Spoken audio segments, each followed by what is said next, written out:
اعوذ باللہ من الشیطان الرجیم بسم اللہ الرحمن الرحیم۔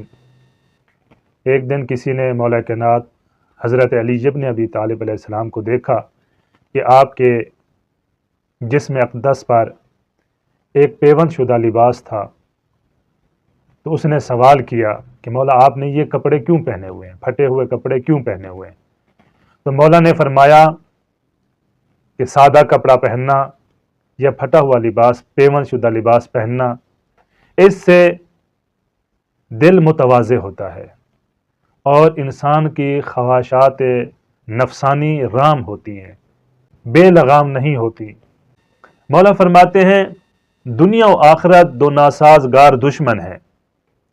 جو شخص دنیا سے محبت کرے گا، دنیا سے دل لگائے گا، دنیا کمانے کے پیچھے بھاگے گا، تو وہ آخرت سے بیزار نظر آئے گا، آخرت کا دشمن بن جائے گا۔ کیونکہ جو دنیا سے محبت کرتا ہے اس کو آخرت اچھی نہیں لگتی۔ شاید ہم لوگ اس وجہ سے موت سے گھبراتے ہیں، کیونکہ ہمارے پاس کوئی اچھے اعمال نہیں ہوتے، اس وجہ سے ہم موت سے گھبراتے ہیں۔ پھر مولا فرماتے ہیں دنیا و آخرت کی مثال مشرق اور مغرب کی طرح ہے، یعنی جو شخص مشرق کی طرف سفر کرے گا یقیناً وہ مغرب سے دور ہوتا چلا جائے گا، اور جو شخص مغرب کی طرف سفر کرے گا وہ مشرق سے دور ہو جائے گا۔ یعنی جو دنیا کی طرف جائے گا وہ آخرت سے دور ہو جائے گا، اور جو شخص آخرت کی طرف جائے گا وہ دنیا سے دور ہو جائے گا۔ پھر مولا فرماتے ہیں دنیا و آخرت ایک دوست کی مانند بھی ہے۔ یعنی کیا مطلب؟